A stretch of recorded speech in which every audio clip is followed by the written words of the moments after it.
ما د راز خبره ستا په حواله کړه، خوشبویي مې د هوا په حواله کړه. واپسې به یې په نه زړه در کومه، تا چې ما ته کومه سا په حواله کړه. مونږ په یو بل باندې دغه پیرزو وکړه، مونږ یو بل ته جړه په حواله کړه.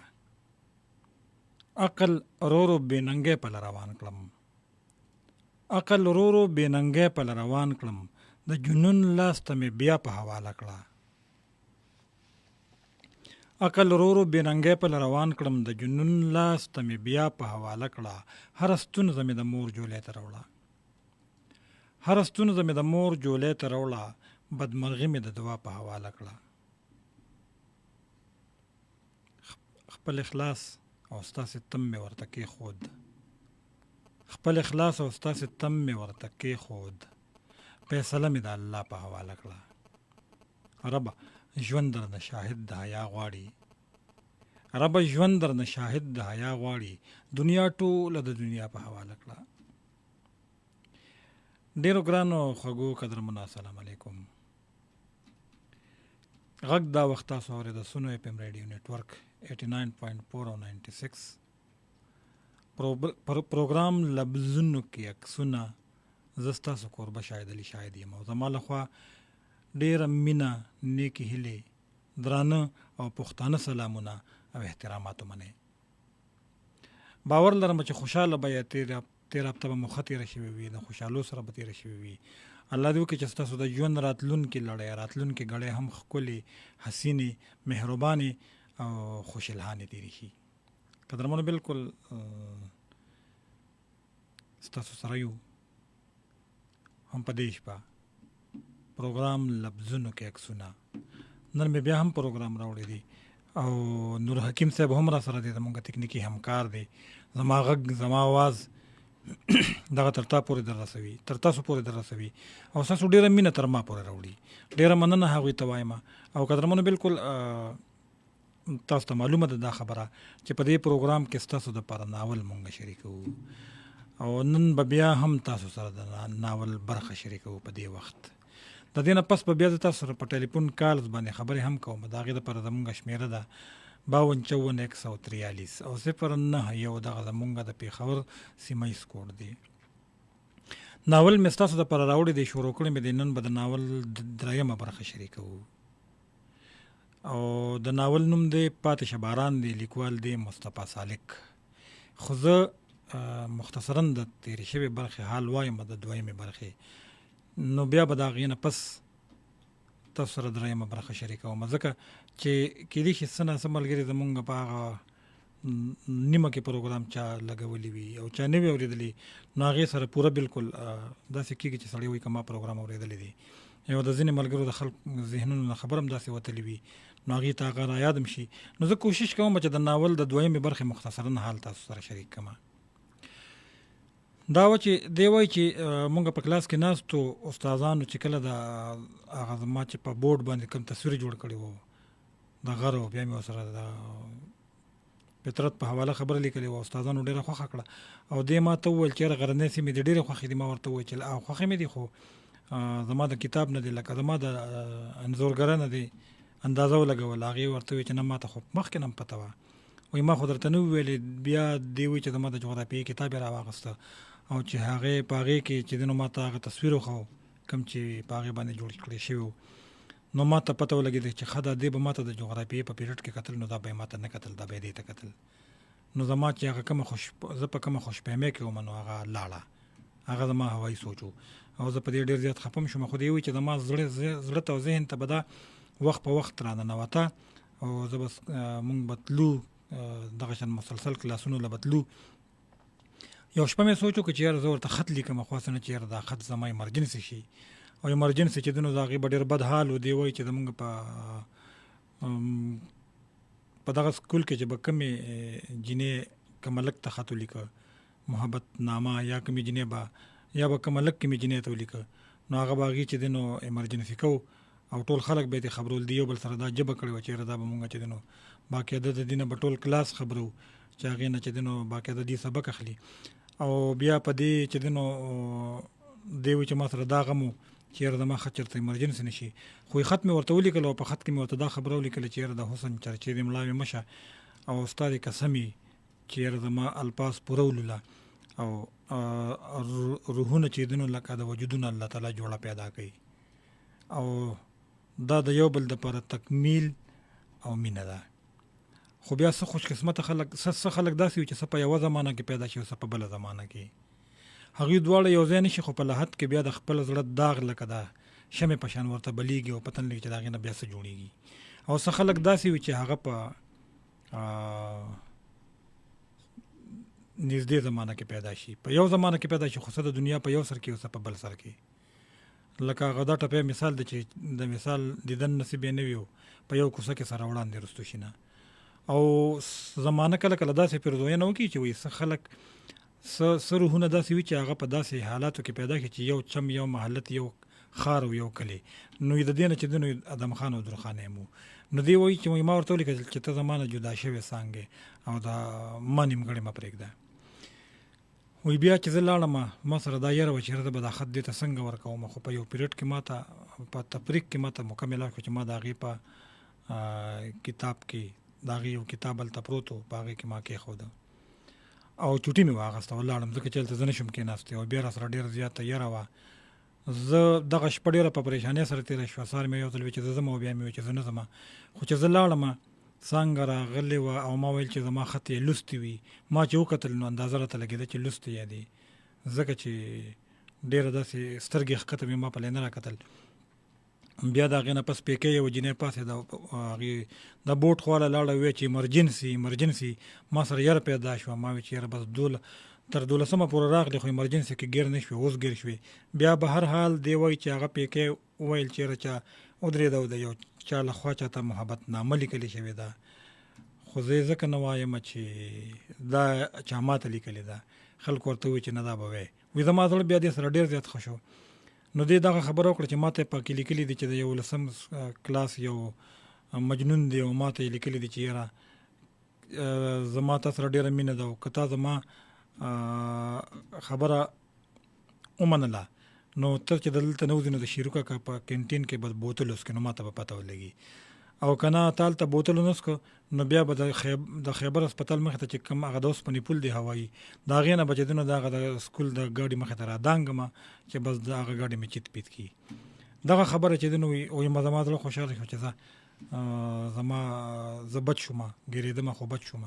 به هر حال دی بیا وایي چې یاره بیا زرینه ورسره ناسته او هغې دا ډېره زیاته خفه وه هغې ته تپوس کوه. ما ورته غوږ ایښی نور خلک بهر وتي په پیرډ کې اخره کې او دی ورته وویل چې یاره تا ته څه مسله ده ته ولې پریشانې دی ورته په دیوال یې ورته ولیکل چې ایمرجنسي. نو دا پاسېده او ورته وویل چې ښه د سره خو به بیا ګورو خو چې زه اوس پاسم او په دې کلاس کې چغه ووامه د دې بورډ مخې ته. نو دې د لمنې نه راښکله ورته ویل چې خدای ته وګوره ما په تا اعتبار وکړو نو ته اوس ما شرمې. نو ورته یې ښه صاحب نو چې دومره راز یې ساتې نو بس د دې مطلب دا چې ستا هم ورسره خوښه ده بیا دې ما ته ولې وي. به هر حال دا وایي چې بیا زما نه تپوس وایي د دې نه بیا تپوس وکړه چې یاره ستا پکې خوښي شته او که نشته پکې. د دغې خبرې جواب ما ونه لید ځکه چې استاد راغی کلاس ته راننوته او د هغې نه پس سهار چې وایي زه راغلم کلاس په بله ورځ زه راغلم نو زرینه راته په ګیټ کې ولاړه وه او راته یې وویل چې ښه تا د خبرو دا کوډې د دې دپاره زده کړي دي چې ته یې په څانګه وکړې. ما ورته وویل چې یاره بیختې وځي د ادب او د فلسفې خو ما صرف د خوند دپاره کته او دا خو دې په ما الزام ولګو ته د ما په سترګو کې ولوله هغه خط پرېږده ته د ما په سترګو کې ګوره چې د څانګې تصور پکې نه نڅېږي. به هر حال بیا ما ته ووایي چې یاره بدې مې ښې څانګه دې ځان په لره کږه کړې ده ښه به م را باندې لګېدي بده م را باندې لګي خو زه که بدې مې هم شي خو بیا م را باندې ښه لګي. به هر حال دی وایي چې ما ته تپوس وکړه چې هم در باندې ښه لګم او هم بدې دا څنګه خبره ده لپازي خو ستا په خبرو کې ده. ما ته چې ماشوم مه جوړېږه ښه را باندې هم د څانګې د مخه لګي او بد هم د هغې د مخه. وایي بیا مونږ کلاس ته لاړو په کلاس کې چې دی نو کېناستو څه خبرې مو کولې چې په دغه دوران کې استاد راننوته. تر دې ځای پورې ما د ناول 2مه برخه ویلې وه. د ناول 3مې برخې ته به ځو پاتې شه باران دی او د ناول لیکوال دی مصطفی سالک او 3مه برخه د ټولګي ښوونکي راننوتل د تختې تر څنګ ودرېدل او داسې یې خپله وینا پیل کړه ګرانو زده کوونکو، تاسو به خبر یاستئ چې کلني امتحانونو ته مو څو ورځې ایله پاتې دي. د سبا نه به درسونه بند وي، بلکې د نن ورځې نه یې بند وګڼئ. خو اداره هیله لري چې غیر حاضري به نه کوئ. استادان به هم راځي، ستاسو مشکلات او ستونزې به هواروي. هڅه وکړه چې وخت بې ځایه تېر نه کړئ. هوښیاران وایي چې وخت لکه سره زر دی. ستاسو د بریالیتوب په هیله مو په لوی الله سپارمه. خو رښتیا د امتحان د مهال ویشپاڼه د ادارې په دیوال لګېدلې ده، کته یې شي. د استاد خبر ورو ورو زړه راتنګوه، خو ښه خبرې یې په لنډه غوسه کړې. د استاد د وتو سره سم د رخصتۍ رنګ چې دی نو هغه ټلۍ چې دی نو هغه وغږېده. د لیسې په انګړ کې د خلک ډلې ډلې د هغه ویشپاڼې طرف ته روان وو، په کومه چې په دیوال لګېدلې وه. او ځینو خلکو خو د محل ویشپاڼه کتل مناسب نه ګڼله، ویل یې بیا به شي. په دومره خوښۍ سره د ادارې نه وتل لکه چې بالکل د ټول عمر دپاره فارغه شو. خو زما د قدمونو سور او تال مات و، ځکه چې د 12 نه پس راته د څانګې لیدل یقیني نه ښکارېدله.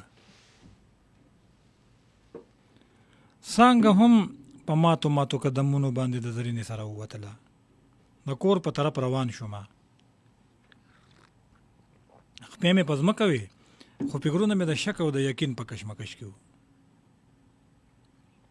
کله به مې ویل چې د 12 د امتحان نه وروستو به مې نظرونه بیا د څانګې پر یخمین وربل ونه لګي.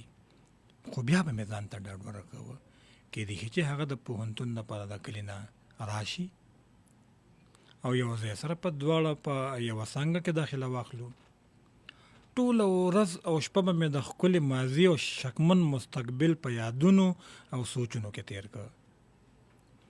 په سبا چې ښوونځي ته لاړمه نو څه شاګردان راغلي وو او څه په راتلو کې وو.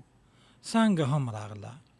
فزیکس ښودونکي راننوتله او د شاګردانو څخه یې د هغوی د ستونزو او مشکلاتو په اړه پوښتنې وکړې.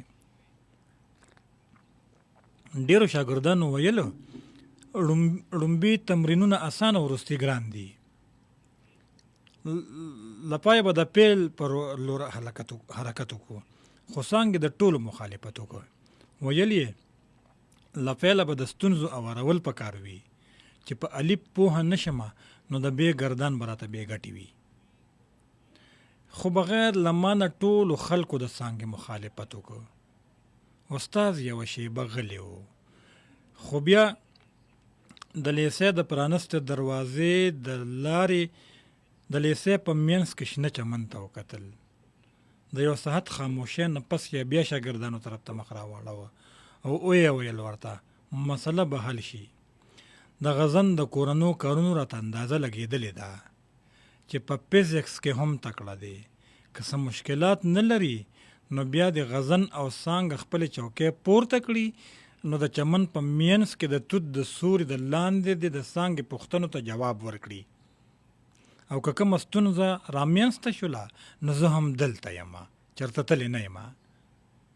ما چې د استاد دا خبره واورېده نو بیخي مې په دغه خبره هېڅ فکر هم ونه کړ چې زه په وروستني تمرینونو کې څه ستونزې لرم او که نه.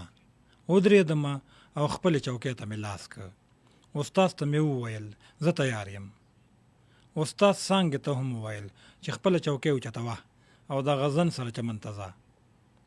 زه تر دروازې تللی وم چې شاته مې وکتل نو څانګې هم خپله چوکۍ راغستې وه. زرینې ته مې هم پام و. په مانخیزو مسکو سترګو یې زموږ په خوا را کتل. ما او څانګې چمن کې د ونې سوري ته مخامخ چوکۍ واچولې. هغې په رېږدېدلو ګوتو د فزیکس د کتاب پاڼې اړولې، خو هېڅ پوښتنه یې نه کوله. زما سترګې هم ښکته وې او د بڼو لاندې مې د هغې د مضطرب پیغلتوب ننداره کوله. ما سترګې پورته کړې خو هغې لا لاندې کتل. بالاخره یې منورې تورې سترګې را پورته کړې. سترګې مو سره وجنګېدې. بل راز کیفیت و. د لومړي ځل د تجربې سره مې د لومړي ځل دپاره مې د خود خواست د داسې تجربې سره مخ و چې تیره باڼې لکه په شاتو لړلې غشي زما په زړه راخښېدل. ځان راته لکه د افلاطون فلسفه د دې مادي نړۍ نه لرې د ازل په لاهوتي سیمه کې ښکارېده چې دوه سترګې یې پکې لکه روښانه تورې ځلېدل. وخت هم خپله معنه بایللې وه. داسې راته ښکارېده لکه چې دا سترګې ما لیدلې وي، خو په هغه وخت کې چې کائنات لا نه و پیدا. خدای زده چې تر کومې به مو سترګې جنګولې، خو د څانګې باڼه ښکته شو. زه هم څو شېبې غلی وم. زړه مې غوښتل چې څه ووایم، خو الفاظو ترتیب ونه مونده. د لږې خاموشۍ نه پس مې زړه ټینګ کړ او ورو غوندې مې ورته وویل: څانګې باور لرې چې در سره مینه کوم؟ د هغې څانګې، د هغې شونډې لکه د ګلورینې څانګې په رپېدو شوې. ما احساس لره چې سایه لنډه لنډه کېده. څو ځله یې خوله ځواب ته جوړه کړه، خو جرأت یې ملګرتیا ونه کړه. داسې احساس یې راته کېده لکه وزرماتې کونتره چې له برجه د پرواز اراده وکړي، ټیټه پورته شي خو په ځای ناسته پاتې شي. بالاخره په ډېره ستونزه یې دا جمله د خپلو ګلابي شونډو راپیل کړه: او باور نه ایمان لرمه. په دغه وخت کې یو ابدي نیکبختۍ زما روح ته غېږ ورکړه او یو نه پاتې کېدونکي سرور یې زما په وجود کې د ویښتو نه تر خپو خور کړ. د چمن د غاړې ګلان په نرۍ هوا کې داسې رپېدله او داسې مې محسوسول چې لکه د دغې ګلونو د جنګېدو سره سره د دوی د جنګېدو نه هوا نرۍ نغمه جوړوله، او لکه زما په خوشبختۍ چې لاسونه پړکوي. له څانګې نه مې پوښتنه وکړه چې ولې دې له سندرو لاس واغسته. په ټیټو سترګو موسکی شوه، ویې ویل: غزنه، وړاندې خو به ما الفاظ سندره کوله، ستا مینې زه ټوله سندره کړمه. اوس خو زه کله کله د خپلو سختو اډوکو او مادي وجود احساس هم نه کومه، لکه چې ستا د مینې د آهنګه جوړه یم. بس خو ما په خپلو سترګو ووره، زه ټوله سندره یمه. څانګې ته له اوله سندره وې، د ستر شاعر سندره.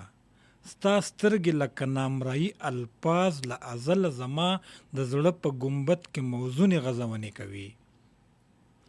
زما له داسې خبرو سره به هغه د حیا په پردو کې پټه شوه. د پښتنو مینه چې له سترګو نه الفاظو ته رسي، نو هم دغسې کیفیت راځي. مونږ خبرې هم کولې او د فزکس د کتاب پاڼې مو هم اړولې. په دې کار سره زمونږ هڅه دا وه چې څوک شک ونه کړي. هغه مهال چې د ګلانو سوري را ګرځېدله، نو مونږ له ښوونځي را ووتو او بیلتون په بیلو بیلو لارو د بیلو بیلو کورونو په خوا ولیږلو. زه په دې ورځ له ډېره خوشحالۍ نه په کائناتو کې نه ځایېدمه. نغمه وم او لارې راته د رباب تارونه ښکارېدل. هر قدم یو مضراب و چې زما روح ته پرواز ورکوه. کور ته ورسېدم او کتابونه مې یو خوا ته وغورځوله. بېرته ووتم او ځان مې د زمرک د حجرې ته ورسو. هغه هم راغلی و، په حجره کې ناست و، کتاب یې لوسته. کتاب مې ورته وربند کو. ویل راته، ما ته یې وکتل او ویل راته، دا په تا ده چاو شوه خانه. کله مې لوستو ته هڅوي او کله راله کتاب بندوي. د دې په ځای چې د پوښتنې جواب یې ورکړم، اتڼ مې پیل که، په ګډېدو شوم ورته. هغه راته خاندل او ما اتڼ کوه، او څومره چې به زما په اتڼ کې جوش راته، نو دومره به د هغه خندا لوا کوته، تر دې چې له خندا نه چپ پرېوته او خپل دواړه تشې یې په لاسو کې نیولي وو. اخر د خندا نه ړنګ بنګ راپاسېد او زه یې ونیولم. ما ځان نه ورکوه، خو چې راته یې وویل د خندا نه به مې مړ کړي، بس که. نو زه په ځای ودرېدم. ویل یې ته خو که به چا بیخي مجبور نه کړې، نو په ډله کې به دې هم اتڼ نه کوه. دا نن کومه هوا رالوتې ده خانه. ورته مې وویل اشنا، ولې به اتڼ نه کومه؟ نن خو ټول کائنات لکه د بنګو د پیمانې اتڼ کوي. بنګو ته لکه چې د لاس واچوه. ځواب مې ورکاشنا بنګ مې نه دي څکلې، بلکې د تخیل په ځمکه مې په جربونو نه بلکې په خروارونو بنګ ټوکېږي.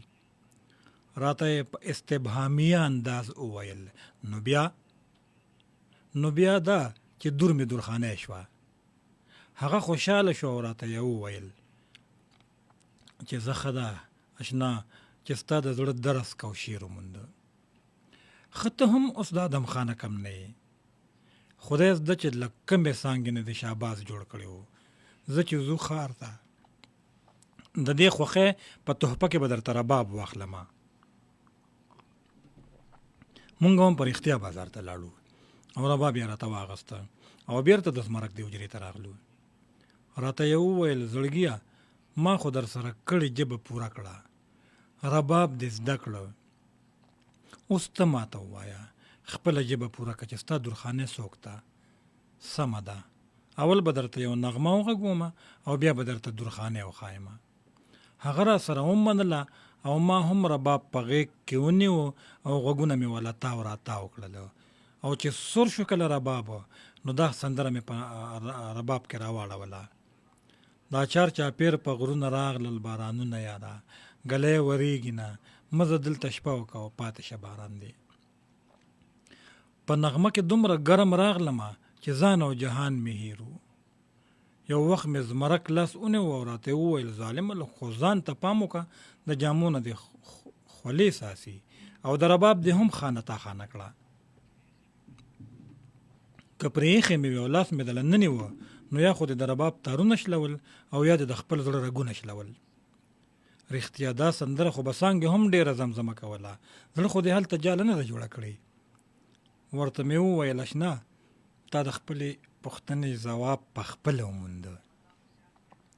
هم څانګه درخانۍ ده، ډېر ښه غزنه، څه غزني ګلاب دی انتخاب دی، په هر تول پوره دی. هسې د فزیکس استاز ته خو به دې هم دعا کړې وي. ومې پوښته چې هغه څنګه؟ راته یې وویل نن یې څومره ښه موقع درکړه. ما هم ورسره ومنله او د فزیکس ښیونکي ته مې د دنیا او د آخرت د غوښتنو دپاره ډېرې زیاتې دعاګانې وکړې په اخلاص.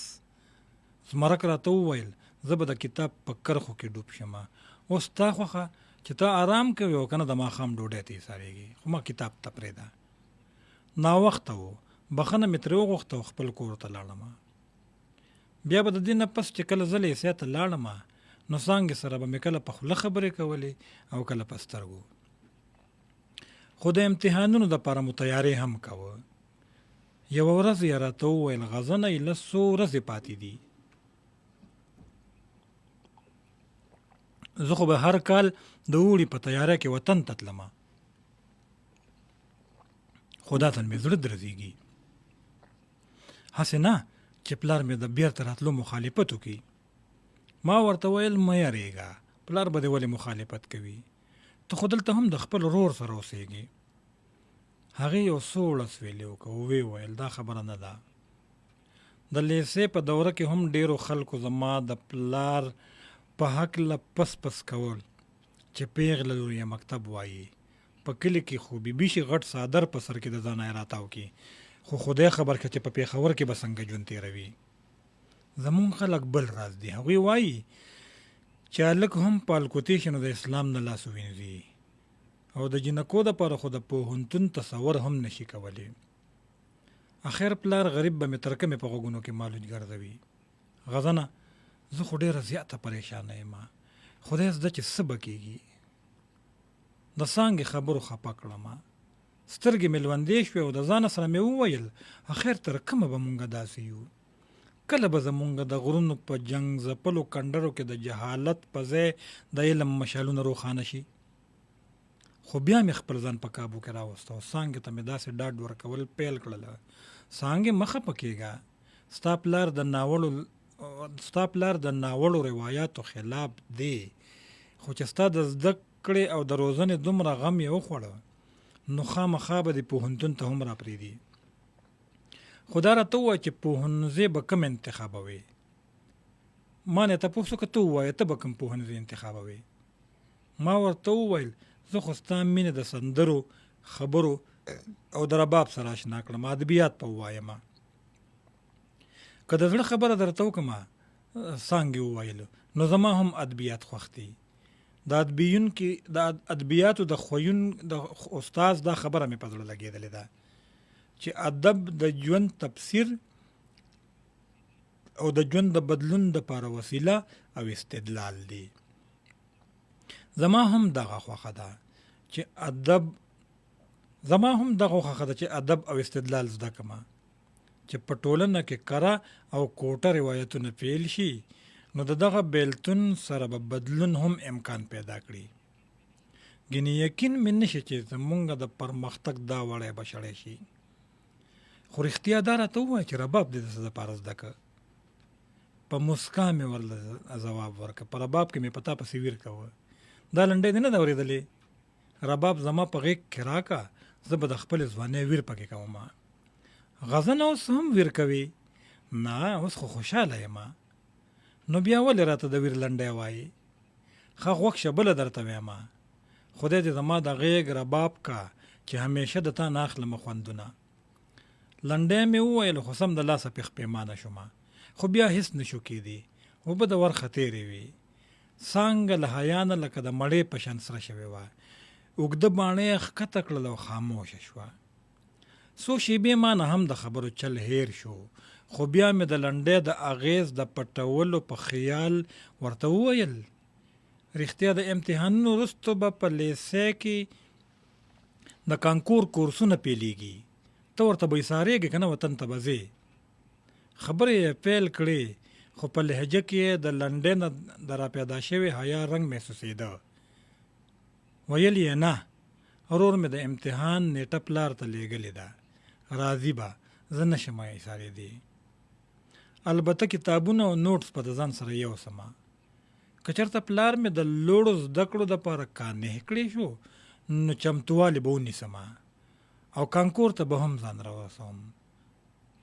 امتحانونه راغلل او تیر هم شو، د خدای فضل و زه او څانګه او زمرک په ښو نمبرو بریالي شو. د پایلو په ورځ مدیر صاحب ټول زده کوونکي په کتارو درولو. ویې ویل ورته د 12م ټولګي د زده کوونکو دپاره میلمستیا ترتیبوو.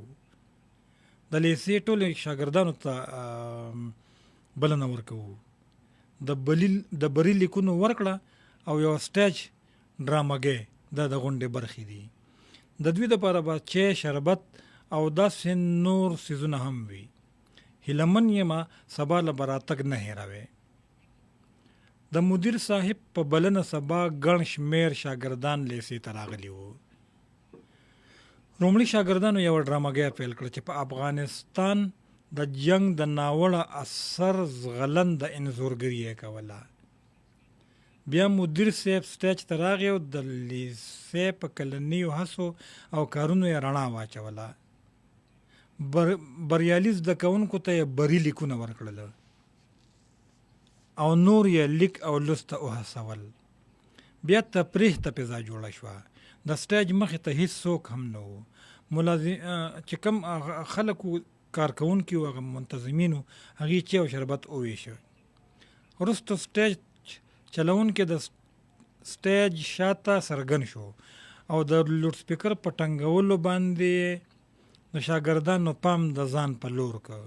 ویې ویل تاسو ټولو ته معلومه ده چې په داسې موقع زمرک سټیج ته د خپل ځان سره رباب راوړي.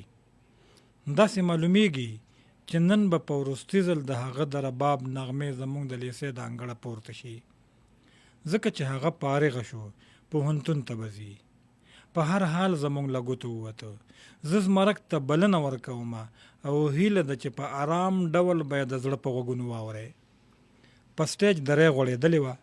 سټیج چلوونکي مایک ورښکته که او زمرک هم ورغی. رباب ته یې ګوتې واچولې او داسې رباب یې وغږوه چې د دې نه پخوا یې په لیسه کې نه وغږولي. او ولې به یې نه غږوه؟ په لیسه کې رستې رباب و. ټول استادان او شاګردان داسې خاموش او غلي وو لکه چې د بوتانو په شان ښکارېدله. او هغه بوتان لکه چې یوه زمانه د دې رباب نغمو ته انتظار کړی وي. اونو بوټو او ګلانو ورسره لکه د یو ماهر نڅاګر په منظوم سور او تال رقص کوه. څو په زړه پورې نغمې یې وغږولې او بیا یې بس کړل. میک ته یې خوله ور نږدې کړه او یې ویل: زما ګرانو ملګرو، زما رباب خو مو ډېر اورېدلی دی، خو زما یو ملګري چې اوس یې رباب زده کړی دی هغه به راځي او په دې وروستو شیبو کې به د لومړي ځل دپاره تاسو ته لږ رباب وغږوي. غزن ته بلنه ورکوم چې سټیج ته راشي. زما د نوم په اورېدو د زده کوونکو ترمنځ د ګونګونۍ پیل شوې. یو تر بله یې ویل: غزن او رباب. زمرک بیا بلنه راکړه. جرأت راته ګران و، خو د زمرک او د نورو ټینګار اړ کړم چې یوه نغمه وغږومه. هم هغه نغمه: دا ګیر چاپېر په غرونو راغلل بارانونه یاره، ګلۍ ورېږي نه، مزه دلته شپه وکړه پاتې شه باران دی. چې له سټیجه را کوزېدمه نو نغمه مې په ذهن کې کړنګېدله او خورو حواسو مې ورسره د شاګردانو د لاسونو پړکا یو ځای کوله. له یوې خوا نه مې د زرینې اواز هم اورېده چې ویل یې: ته خو په سادو کې ترې دا روختې. زما په اواره ځمکه خپې خویېدې. بارانونه نه و راغلې، خو چې د څانګې څنګ ته ورسېدمه او ومې کتل ورته، نو په بڼو پورې یې دوه سپینې ځلېدونکي اوښکې نښتې وې. تر ناوخته په لیسې کې و. څانګې او زرینې را سره په مخه ښه وکړله. زما سترګې هم د څانګې په شان ډکې شوې. په تلو تلو کې څانګه لکه د ګلو لښته کږه شوه او په سرو سترګو یې راوکتل. زما له نظر غیر مرئي لاسونو یې ډېره لمنه ونیوله، خو د بیلتون لاسونه ډېر زورور وو. د زیړ نور په وړانګو کې هغه یوه زرینه مجسمه ښکارېده. زما نظرونو یې تر هغې خپو ته ځان غورځوه چې پناه شوې نه وه. زما څانګه د بیلتون سیلۍ یوړه او زه لکه د بیلتون خزان وهلې ونه پاتې شومه. د خوږو نغمو ویونکې مرغۍ والوتې. یوازې زما په وجود کې سپیرو سیلو یرونکې ساز غږوه. زما سترګو څانګه بایللې وه او ټول کائنات راته ناامیده جوارګر ښکارېدل، لکه چې ښایست یې بېللي وي، لکه چې ټول خپل رنګ او نور یې د لاسه ورکړي وي. بیخي بل راز شوی ومه. د ژوندي لاش کلمه راته د ډرامو او ناولونو یوه مړه اصطلاح ښکارېده. خو د څانګې د تلو نه پس وپوهېدم چې ژوندی لاش هم وي. د کانکور کورسونه هم پیل شو. زه او زمرک به هم وتلو، خو زما ذهن به لږ وخت په ټولګي کې او ډېر وخت بل ځای و. هغه ځای چې لا مې د سر په سترګو نه و لیدلی، د څانګې په کلي کې به ومه. هغې ما ته ایله بس هم دومره ویلي و چې د سپین غر په لمنو کې اوسېږو. ما به په خیال کې څانګه جوړوله. غره ته به ځي، په نری ملا به درانه منګي په سره وي، شوخې غرنی جینکۍ به ورسره ملګري وي او چیلي به یو تنګوي به یې، خو چې هغه به خاندي او که خفه به وي. څانګه پوهېدله چې زما غرونه خوښ دي. هغه به زما تصور چرته چرته ګرځوي. د بوزرګې سوکې سر ته به مې خیجوي، ابشارونه به راباندې اوري، د نښترو په څانګو کې به راسره زانګي او د چینې اوبه به راباندې شیندي. د کانکور کورس هم په ختمېدو شو. له زرینې نه مې پوښتنه وکړه: څانګه نه ده راغلې؟ له احواله یې خبر یې؟ په صحرا کې هغه خوشحاله نه ښکارېده. زما د پوښتنې سره په صحرا کې نور خفګان هم خور شو. هغه پخوانی شوخي نه وه.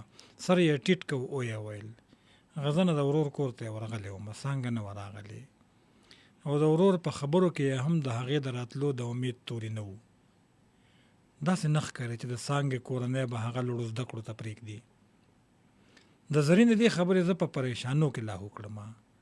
سوچ مې وکړ چې څانګې ته د زرینې لخوا یو خط ولیکمه او موقع یې هم وه. بهر باران ورېده، د ګرمۍ موسم و، ټول شاګردان د باران د نندارې دپاره برنډې ته وتلي وو.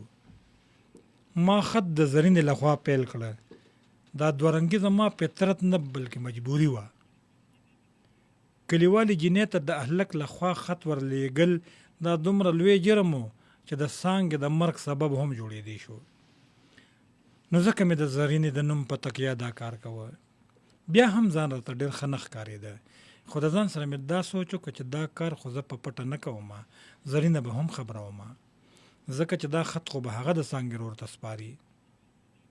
د خط بل جواز مې دا ګڼه چې د څانګې پلار ته به هم څو خبرې ولیکمه، ګوندې څانګه لوړو زده کړو ته راپرېږدي.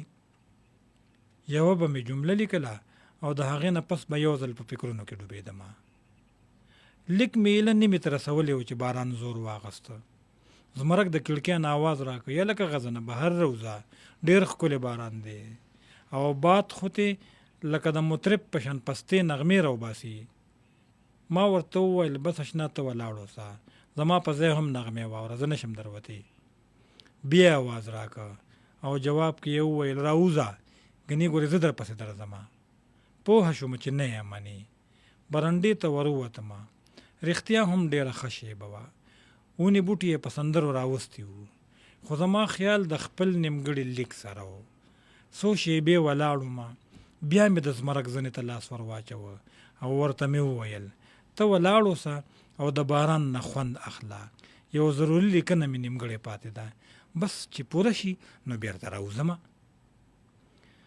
قدرمنو، بالکل دغه د ناول دریمه برخه وه چې ما ستاسو نظر کړه، او د ناول دوه برخې زمونږ سره پاتې شوې. تاسو ته د اندازه لګي چې ناول انشاءالله چې څومره په مخ کې ځي دومره په ناول کې خوند پیدا کېږي. او مصطفی سالک الله دې ښه ساتي، الله دې وله ژوند ورکړي. هغوی سره هم ډېر زیات کوشش کړی دی او ډېر په تکنیک او ډېر په هنر یې لیکلی دی. نو انشاءالله چې ګورو به چې مخ په وړاندې نور دوه برخې د دې کې مې پاتې دي چې په هغې کې به زمونږ سره څه کېږي او چېرته به خبره ځي. اوس دا وخت تاسو زمونږ د فیسبوک د لارې هم اورئ او بالکل دا نیغ په نیغه تاسو ټول ملګري اورېدی شئ او کتی شئ. خو دا هغه لمحې دي چې په دې کې به زه د ټیلیفون برخې ته ځمه او په دې کې زه به هغه ملګري د ځان سره اخلمه کم چې زمونږ سره د ټیلیفون په لیکه راتلل غواړي. او زمونږ د ټیلیفون شمیره زه تاسو ته در یادومه 091 250 450 100 او 340، یعنی 52 54 143 او 091 دا زمونږ د پیښور سیمه ایز کوډ دی. هلو،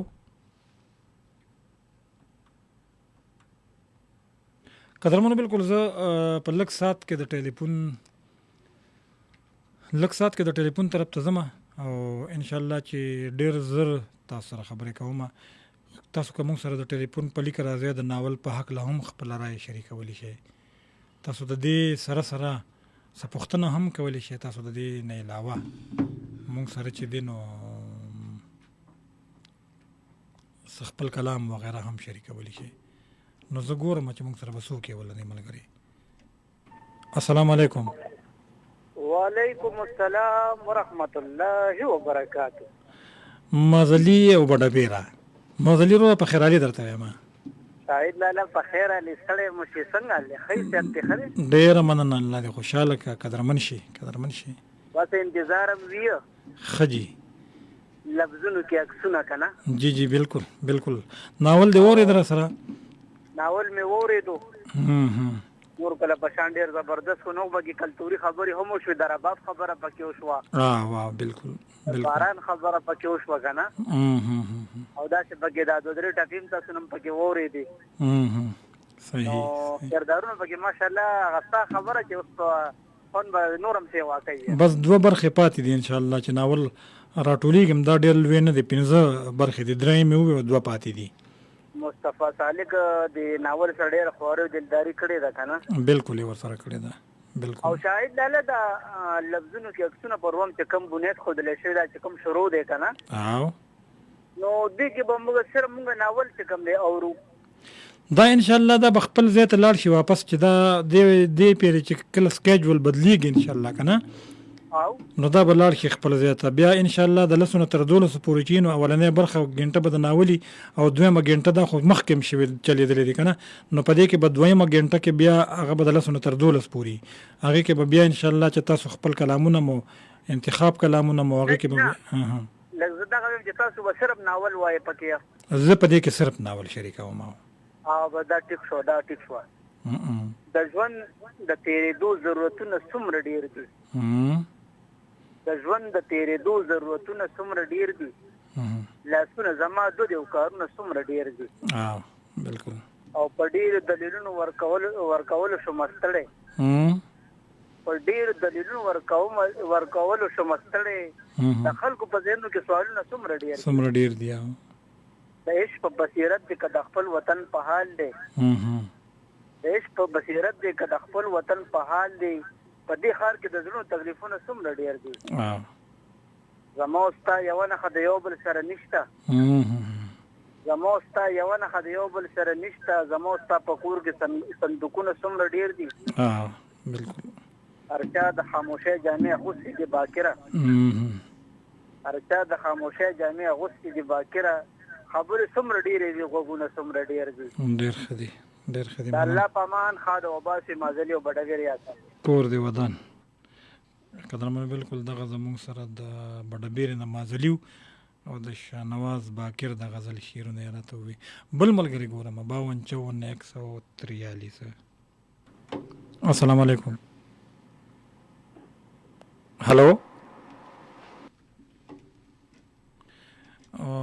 السلام علیکم.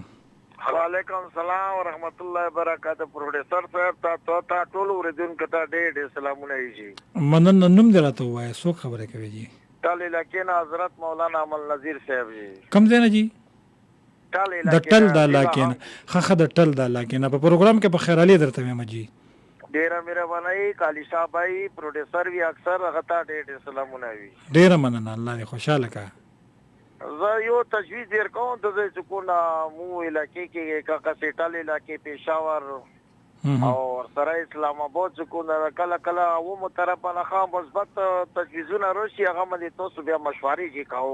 جی جی جی. ابسین صاحب د سنن بار راسي آداب بل ذکر کوي غلا کوم ادبي پروګرام دا ماشاءالله خپ پروګرام دا ولغه دی بي وخت دا.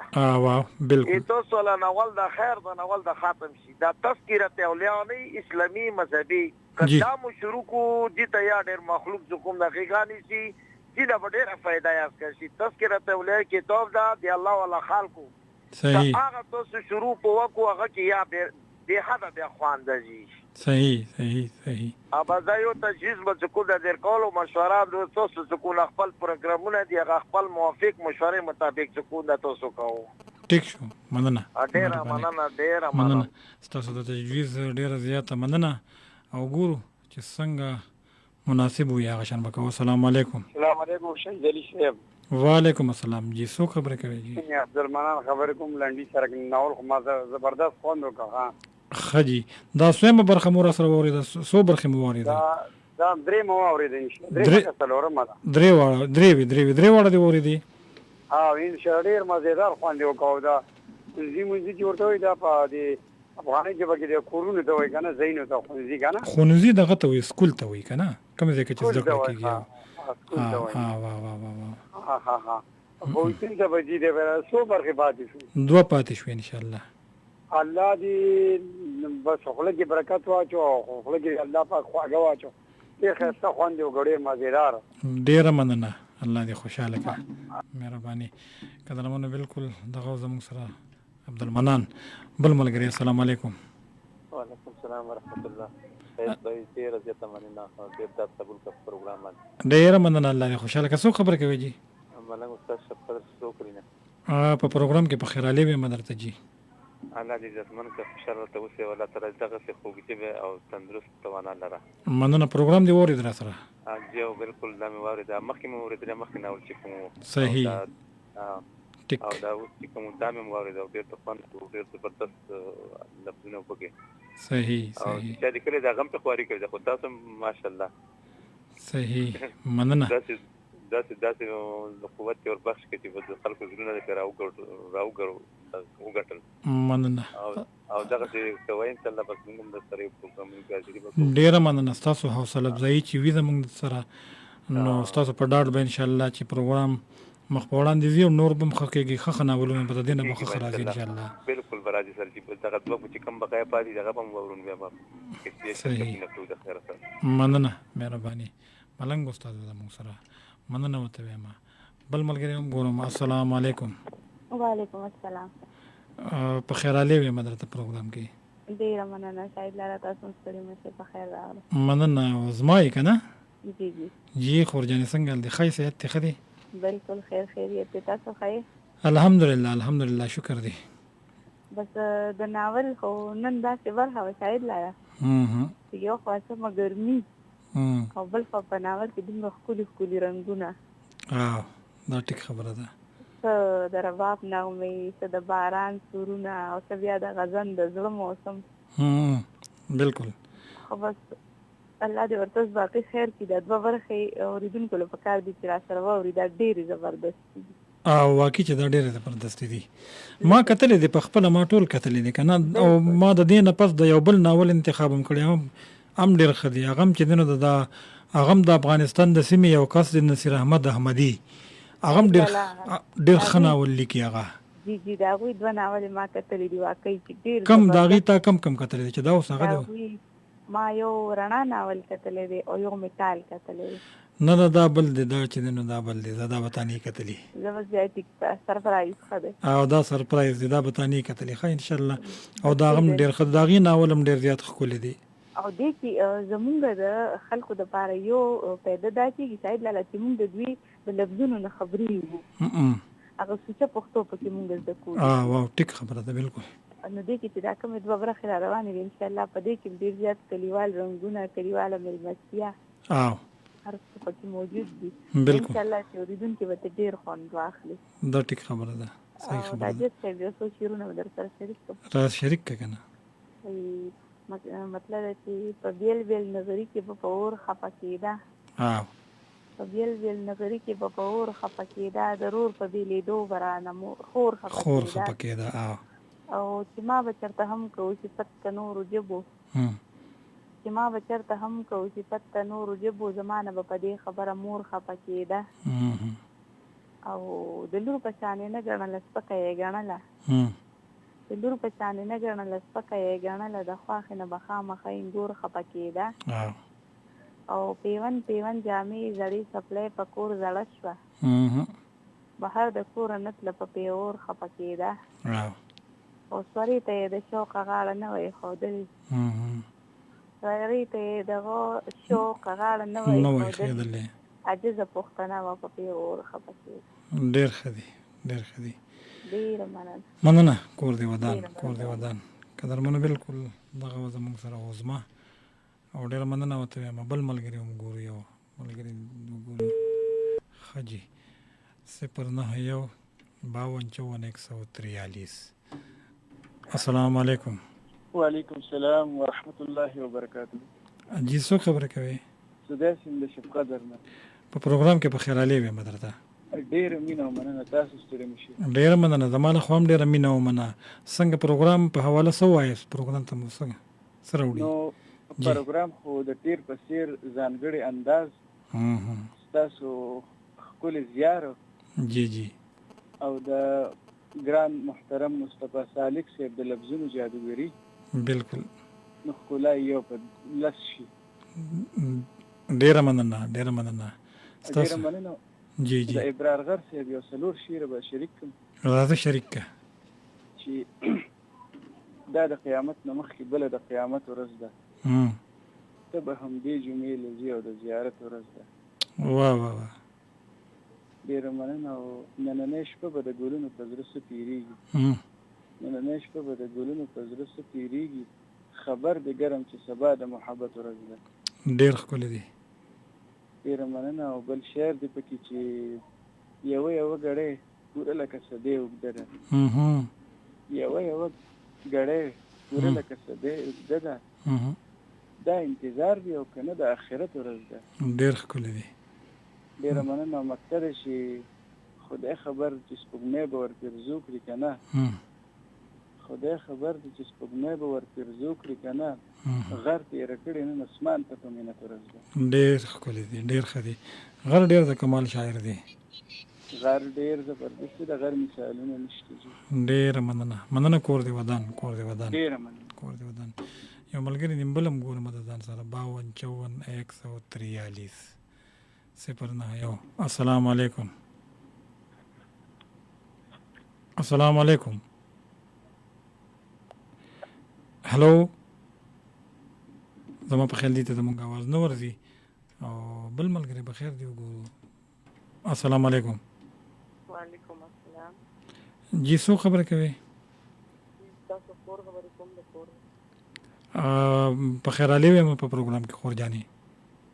ډېره زیاته مننه. سر تاسو پروګرامونه موږ د ډېر زیات وخت نه اورو او زه د یو ریکویسټ کوم چې دا ختم شي دې پسې ورکې لارې غزل راوړئ ناول. ورکې لارې ناول دا د چا دی؟ دا د پرویز شیخ. صحیح ده. د پرویز شیخ ناول مې د دې نه وړاندې ووي که نه زه کوشش کوم چې دا هم ډېر زیات ښکلی دی. کوشش پې خامخا وکړئ. صحیح ده.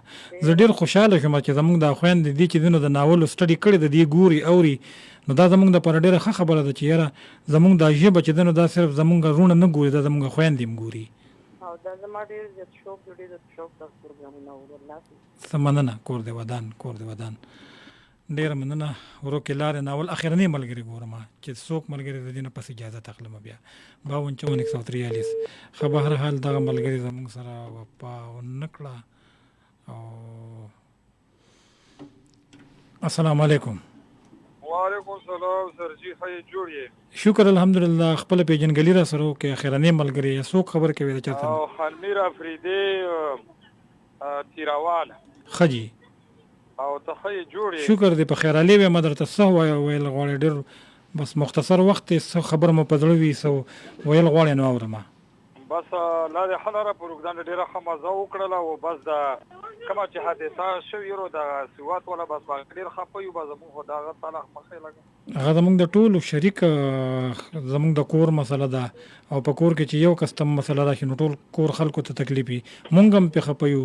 الله دې نورې داسې ستونزې نه راولي نورې مسلې دې الله نه راولي والله دې د هغې بس هغې په حال دې الله رحم وکړي د هغې چې کومه مسله راغله بس نورې دې بیا نه راولي الله داسې مونږ به دعا کوو. پروګرام دې ډېره مزه وکړه لارې ښه لاره. جی ډېره مننه مهرباني. قدرمنو بالکل دغه زمونږ د افریدي ملګري ډېره مننه ورته ویم او د دې نه پس بل ملګري نشم اخیستی. دغه به ووایم تر دې وخته پورې چې زمونږ څومره ملګرو مونږ واورېدو د ټولو ملګرو ډېره زیاته مننه کوم.